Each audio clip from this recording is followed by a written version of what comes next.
कराह रही है मानवता आतंकवाद मिटाने को, भारत भी तैयार खड़ा है आतंकी निपटाने को। जब भी बड़ा है पाप धरा पर, हमने ही बोझ उतारा है। हम राम कृष्ण के वंशज हैं, जिसने रावण और कंस को मारा है।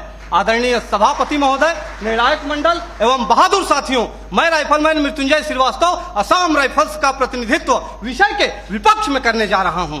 मानव अधिकार महोदय, इस शब्द को सुनकर मेरे मन के दो बिंदुओं के मध्य एक दृढ़ विरोधाभास उत्पन्न होता है, क्योंकि या तो इस शब्द की महत्ता और प्रासंगिकता का कोई अर्थ नहीं, और यदि अर्थ है तो हम सुरक्षा बल मानव नहीं, अर्थात जिस मानव अधिकारों की वेदी पर आश्रित होकर पत्थरबाज, नक्सलवाद, उग्रवाद और आतंकवाद के मरण व हरण पर ये मानव अधिकार के ठेकेदार भेड़िया विलाप करते हैं, वे अयोध्या, अक्षरधाम, संसद भवन, ताज, कठुआ, गया और पुलवामा जैसे विध्वंसकारी कांडों पर मौन क्यों हो जाते हैं?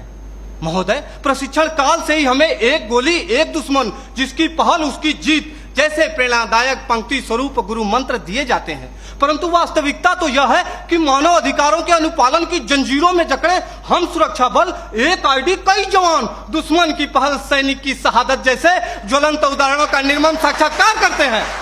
महोदय, जहां कानून व्यवस्था चरमरा जाती है, आतंकी हुकूमत चलती है, मानवता का अस्तित्व खतरे में पड़ जाता है, वहां पुनः शांति स्थापित करने के लिए सशस्त्र सुरक्षा बलों की तैनाती की जाती है। ऐसी कठिन परिस्थिति में मानव अधिकारों का अनुपालन करते हुए आतंकवाद एवं उग्रवाद के विरुद्ध लड़ना, वो भी प्रभावी तरीके से, कतई संभव नहीं है। एक सैनिक होने के नाते मैं यही कहूंगा कि शस्त्र मिले हैं, कर्म करो, सर्वनाश करो गद्दारों का। आज मानवता है खतरे में, तो क्या करोगे मानव अधिकारों का?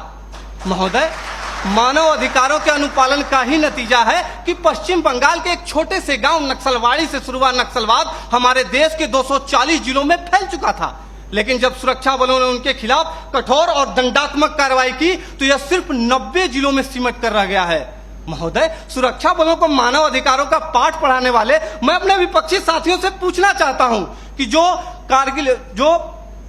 कश्मीर में जो कारगिल युद्ध के बाद पाकिस्तान के लवारिस सैनिकों के शवों को उनके धर्म के अनुसार दफनाया, वो है हमारे सुरक्षा बल, जिन्होंने इसी वर्ष 11 जुलाई को पाक अधिकृत कश्मीर से बहकर आए मासूम बच्चे के शव को प्रोटोकॉल तोड़कर पाकिस्तानी सेना को लौटाया, वो है हमारे सुरक्षा बल, जो कश्मीर के स्कूली बच्चों को दुश्मन की गोलियों से बचाने के लिए बुलेटप्रूफ जैकेट बन जाते हैं और अपने परिवार, अपने समाज, अपने देश के प्रति समर्पण का भार लिए हुए भी जो इस देश में शांति और अमन कायम करते हैं, वो है भारतीय सुरक्षा बल।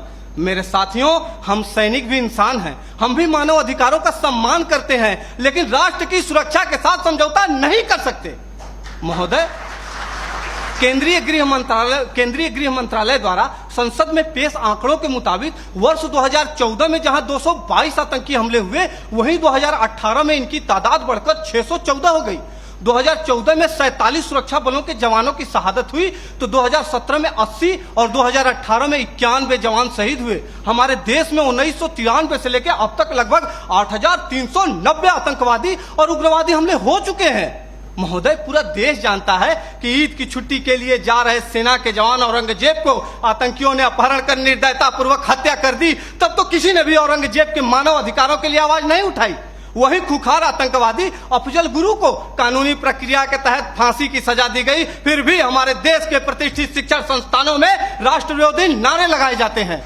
दर्द तो हद से तब गुजर जाता है जब सर्जिकल स्ट्राइक और एयर स्ट्राइक जैसे सफल ऑपरेशनों के लिए हमसे सबूत मांगे जाते हैं। हमारे धार्मिक ग्रंथों में कहा गया है कि सीता हरण किया रावण ने, मानवता को ललकारा था, श्री राम प्रभु ने रावण को लंका में घुसकर मारा था। हम उन्हीं राम के अनुयायी, सम्रानर हार नहीं सकते, जो रच रहे षड्यंत्र उन्हें क्या घुसकर मार नहीं सकते? महोदय, मैं अपने विपक्षी साथियों से पूछना चाहता हूं कि जब आतंकवादी हम पर अंधाधुंध गोलीबारी करे तो क्या हम सफेद झंडा लेकर मानव अधिकारों का शांति पाठ करें? आतंकियों को पनाह देने वाले स्थानीय लोग हम पर गाली गोली और पत्थर बरसाते रहे और हम उन्हें प्यार बांटते रहे? नहीं महोदय, नहीं। प्यार और सम्मान तो वहां बांटना चाहिए जहां से वापसी की उम्मीद हो। महोदय, मैं यह नहीं कहता कि मानव अधिकारों का अनुपालन नहीं करना चाहिए, लेकिन वे लोग जो मानव अधिकारों का दुरुपयोग करके सुरक्षा बलों को प्रभावहीन करने की कोशिश करते हैं, उन्हें कठोर से कठोर दंड देकर उनके साथियों को यह संदेश देना होगा ताकि भविष्य में कोई भी इंसान आतंकवादी, उग्रवादी और नक्सलवादी बनने की हिम्मत ना करे। धन्यवाद। जय हिंद।